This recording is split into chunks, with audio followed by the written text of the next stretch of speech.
நிலையான புகழுக்குரிய தூய்மை மிகு நற்கருணைக்கு எல்லா காலமும்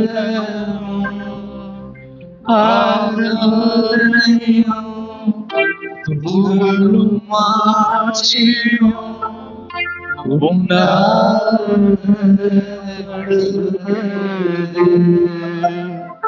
நிலையான புகழுக்குரிய தூய்மை மிகு நற்கருணைக்கு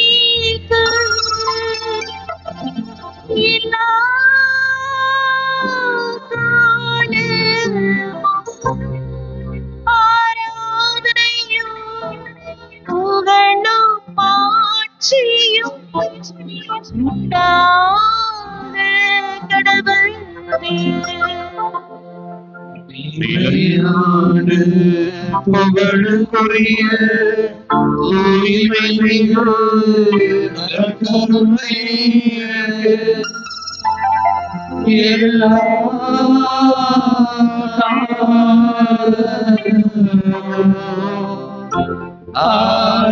ஆராதனையும் புகழும் மாட்சியும்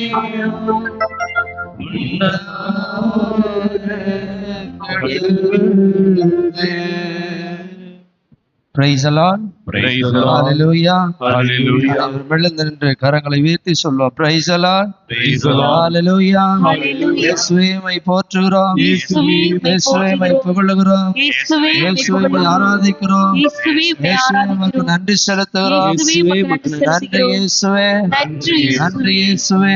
நன்றி இயேசுவே. அன்புக்குரியவர்களே, நாம ஏன் கடவுளுக்கு பணி செய்வதற்கு மனமில்லாமல் செல்வத்திற்கு பணி செய்து கொண்டிருக்கிறோம்?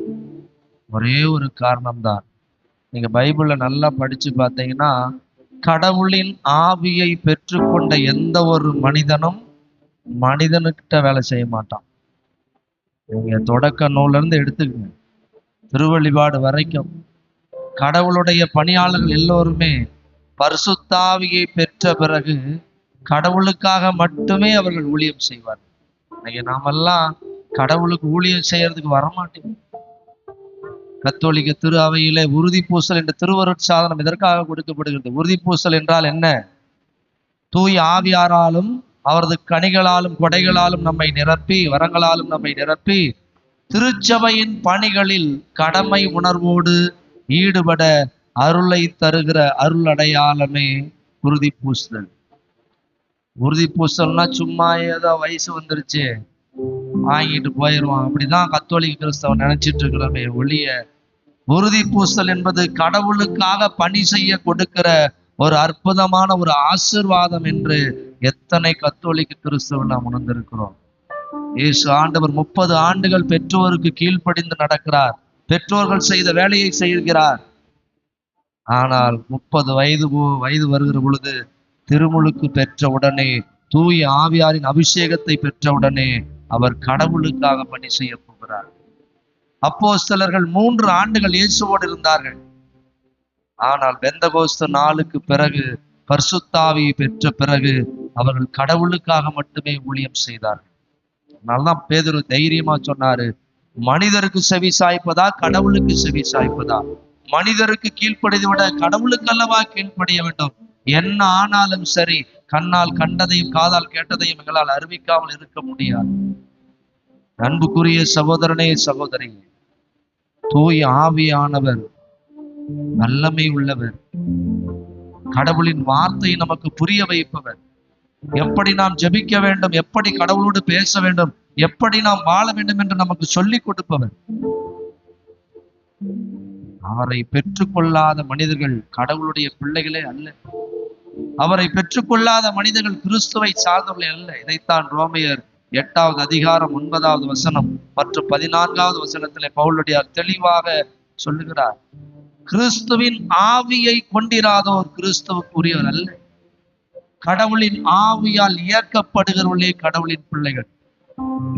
பரிசுத்த ஆவியால் நிரப்பப்பட்டவங்கள உடல் சார்ந்த தீங்கு எதுவும் அணுகாது. Praise the Lord. Praise the Lord. இயேசு சாமி எங்கேயாவது படுத்ததால் கேள்விப்பட்டிருக்கிறீங்களா? இல்லை. ஏனென்றால் பாவம் இல்லை என்று சொன்னால் நோய் இல்லை. பரிசுத்த ஆவியால் நிரப்பப்பட்டவர்கள் பாவத்திலே விழமாட்டார்கள், பாவத்தை ஜெயிப்பாங்க. அன்புக்குரியவர்களே, ஆவியானவர் எங்கு உண்டோ அங்கு விடுதலை உண்டு. நீ தூய ஆவியாரை பெற்றுக்கொள். உன் நோயிலிருந்து கடவுள் உனக்கு விடுதலை கொடுப்பார். உன் பாவத்திலிருந்து உனக்கு விடுதலை கொடுப்பார். கவலை, கண்ணில் எல்லாவற்றிலும் விடுதலை கொடுப்பார். ஆனா நம்ம கடவுள்கிட்ட கேட்க வேண்டியது ஒன்னே ஒண்ணுதான், எனக்கு தூய ஆவியை கொடுங்க சார். கடவுள் அதுதான் நமக்கு வாக்குறுதி கொடுத்திருக்கிறார். என்னன்னு? தீயோராய நீங்களே உங்கள் பிள்ளைகளுக்கு நற்கொடைகள் அளிக்க வல்லவரானால் கடவுள் தம்மிடம் கேட்போருக்கு தூய ஆவியை கொடுப்பது எத்துணை உறுதி. நீ குடும்பத்துல அன்புள்ளவனா மாறணும், சமாதானம் உள்ளவனா இருக்கணும், குடும்பத்துல அமைதி வரணும், ஒற்றுமை வரணும், சமாதானம் வரணும்னா பரிசுத்த ஆவியை பெற்றுக்கொண்டாதான் முடியும். பங்குல அமைதி வரணும், சமாதானம் வரணும், ஒற்றுமை வரணும் அப்படின்னாலும் பங்குல இருக்கிற எல்லாரும் பரிசுத்த ஆவியை பெற்றுக்கொள்ளணும். கத்தோலிக்க கிறிஸ்துவத்திலேயே ஒற்றுமை வர வேண்டும் என்று சொன்னால் பரிசுத்த ஆவியை பெற்றவர்களால் மட்டுமே இந்த ஒற்றுமை கொண்டு வர முடியும். ஏனென்றால் பரிசுத்த ஆவியை பெற்றவர்கள் தான் நம்பிக்கை உள்ளவர்கள். இந்த நம்பிக்கை உள்ள எல்லோரும் ஒன்றாய் இருப்பார்கள், ஒரே உயிரும் ஒரே உள்ளமாய் இருப்பார்கள். அவன் அன்புக்குரிய சகோதரனே, சகோதரியே, கண்களை மூடி வானம் திறந்து வெண்புறா போல இறங்கி வர வேண்டும். தேவா வல்லமை தர வேண்டும். யோர்தான் நதிக்கரை அனுபவங்கள் அப்படியே இங்கு நடக்க வேண்டும். சாமி, நான் பரிசுத்த ஆவியினால் நிரப்ப வேண்டும். தாகத்தோடு கேளுங்க, கேட்கிற எவனும் பெறுகிறார். கேளுங்கள் தரப்படும். தம்மிடம் கேட்பவருக்கு தூய ஆவியை கொடுப்பது எத்தனை உறுதி. நீங்க பரிசுத்த ஆவியை மட்டும் பெற்றுக்கொண்டீங்கன்னா உங்கள்கிட்ட கனிகள் இருக்கும், உங்கள்கிட்ட கொடைகள் இருக்கும், உங்கள்கிட்ட வரங்கள் இருக்கும். இந்த கனிகளும் கொடைகளும் வரங்களும் வைத்துதான் கடவுள் செய்த வேலையை நம்மால் செய்ய முடியும். கனிகளும் வரங்களும் கொடைகளும் இல்லாத போது நாம் கடவுளுடைய வேலையை செய்ய முடியாது. ஆகவே கண்களை மூடி கரங்களை தட்டி உற்சாகமா இந்த பாடலை பாடி, ஆண்டவரே உமது ஆவியால் என்னை நிரப்பும் என்று சொல்லி நாம் ஆவியாருடைய பொழிதலுக்காக ஜெபிப்போம், ஆண்டவரை துதிப்போம். யோர்தான் நதிக்கரை அனுபவங்கள் அப்படியே நடக்கணுமே, அப்படி நடக்கணுமே. அனைவரும் சேர்ந்து கரங்களை தட்டிக்கொண்டு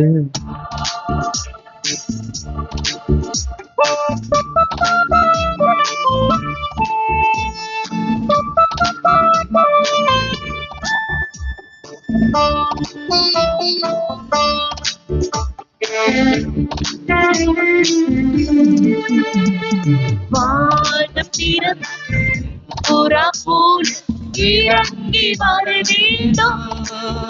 ஜீவா வல்லமை தர வேண்டும். ஜீவா வல்லமை தர வேண்டும். உற்சாகமா கரங்களை தட்டி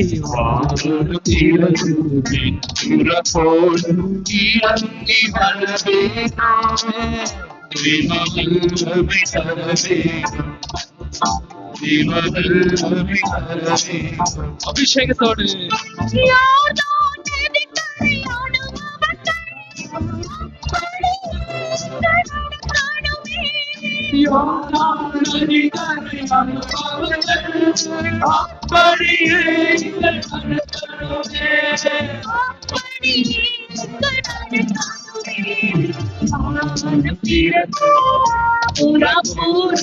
இறங்கி வர வேண்டும். ஜீவா வல்லமை தர வேண்டும். ஜீவா வல்லமை தர வேண்டும். மறுபடியும் நான் பிறக்க வேண்டும், மறுரூபமாக மாற வேண்டும். ஒருவர் நீராலும் ஆவியாலும் பிறந்தார் என்று அவர் இறையாட்சியில் நுழைய முடியாது. நாம் திருமணக்கு பெறுகிறோம் தண்ணீரால். அதே சமயத்துல தூய் ஆவியால் நாம் திருமணக்கு பெற வேண்டும். ஆவியால் நிரப்பப்பட்டவர்கள் தான் அன்புள்ளவர்களாக இருப்பார்கள், அமைதி உள்ளவர்களாக இருப்பார்கள், ஒற்றுமையோடு இருப்பார்கள். ஆகவே மறுபடி பிறக்க, இயேசுவை போல் பிறக்க, தூய் ஆவியால் பிறக்க பாடலை பாடி துதிப்போம். மறுபடியும் நான் பிறக்க வேண்டும், வல்லமையோட கரங்களை தட்டி மறுபடியும் நான் பிறக்க வேண்டும். மறுரூபமாக மாற வேண்டும்.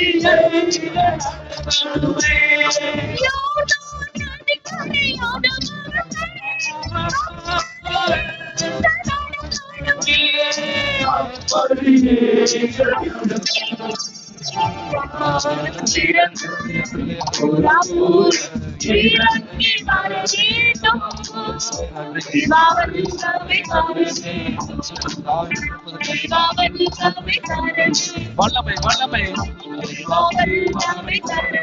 அபிஷேகத்தோடு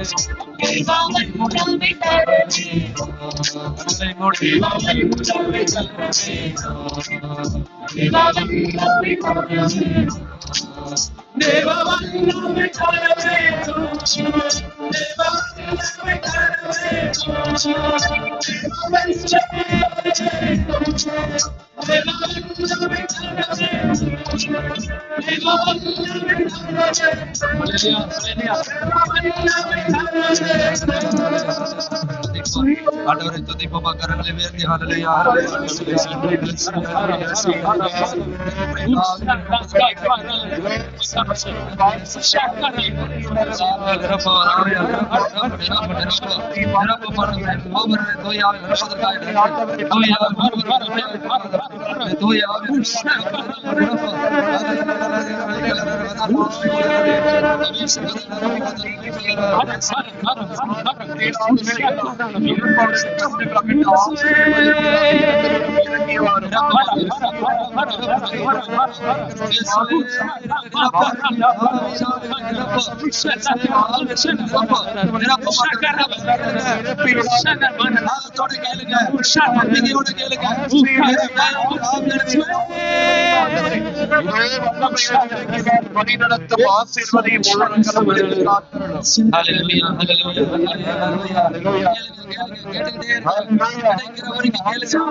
அன்புக்குரியவர்களே, நிறைய பேர் கண்ணை முழிச்சு வேடிக்கை பார்த்துட்டு இருக்கிறீங்க.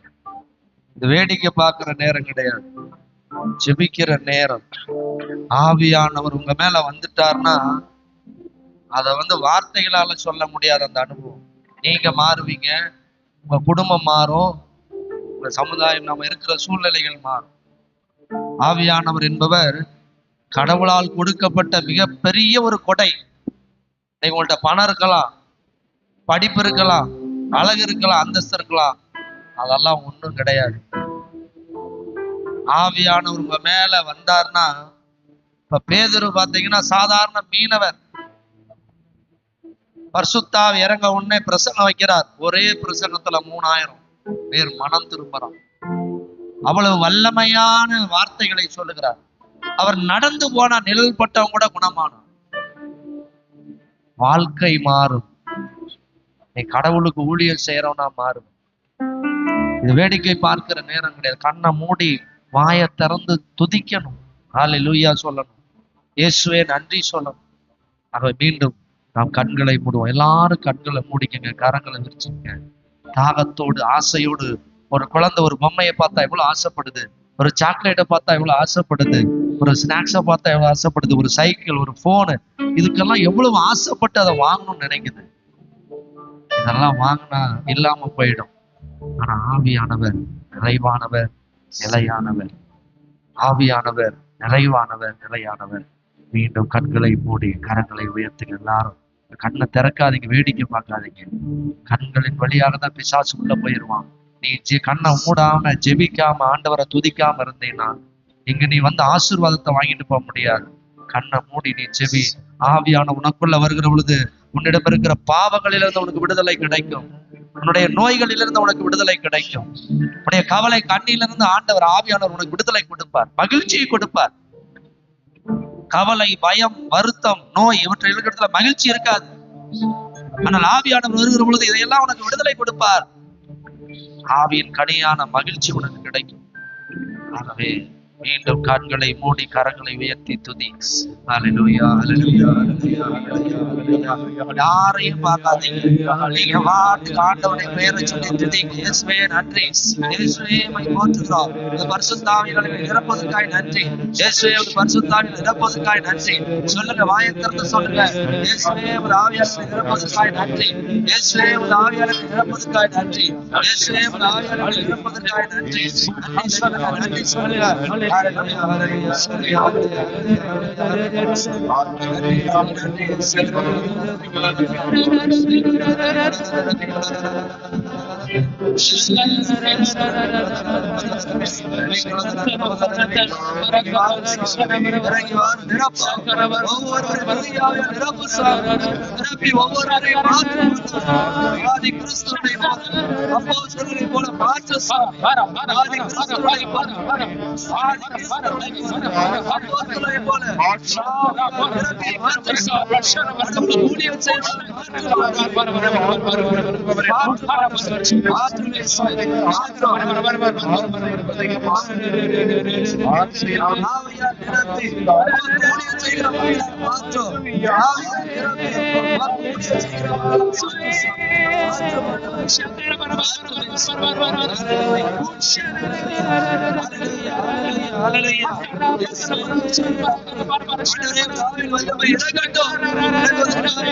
நோய்கள் குணமடைகிறது.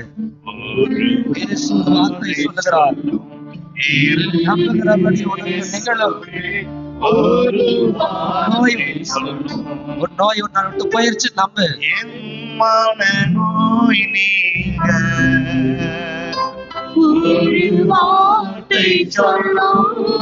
இயேசு சொல்லுகிறார், உன் நம்பிக்கை உன்னை நலமாக்கியது. உன் நம்பிக்கை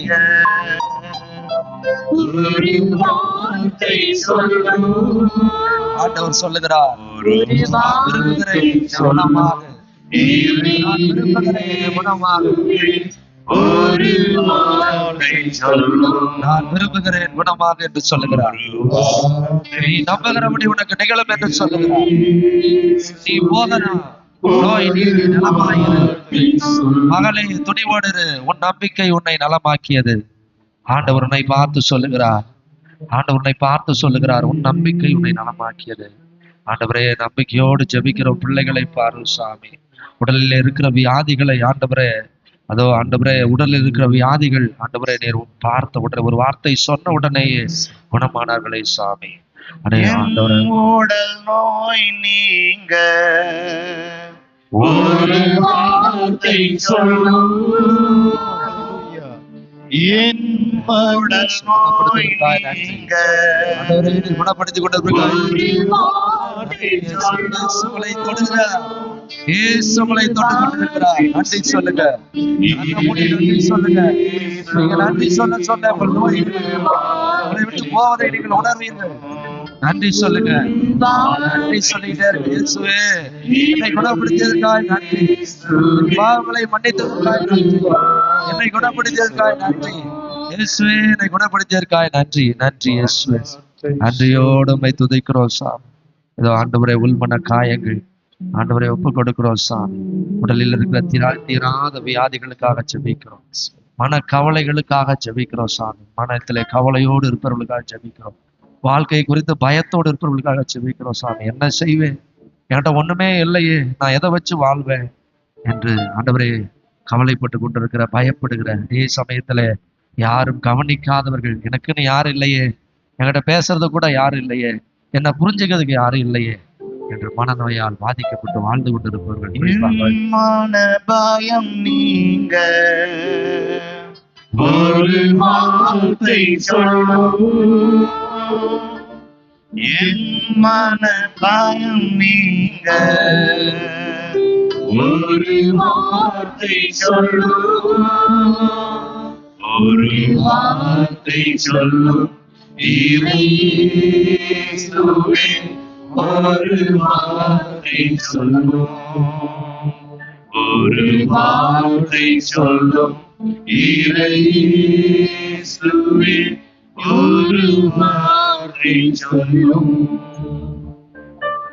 அனைவரும் முழந்தால் படியிடுவோம்.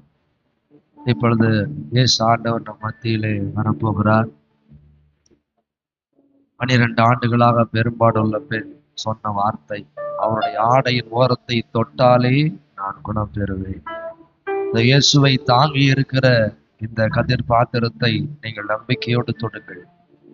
ஆண்டவரே, இந்த கதிர் பாத்திரத்தினுடைய பிரசன்னம் இருக்கிறது, நான் உம்மை தொடுகிறேன். என் நோய் நீங்க, என்னை ஆசீர்வதி. தொடும்போதே நீங்க நம்பிக்கையோட தொடுங்க. நான் இயேசுவை தொடுறேன், என் நோய் நல்லாயிடும். நான் இயேசுவை தொடுறேன், என் நோய் நல்லாயிடும்ன்ற நம்பிக்கையோட தொடுங்க. எந்த ஒரு நோக்கமும் இல்லாமல் தொடாதீங்க. நோக்கத்தோடு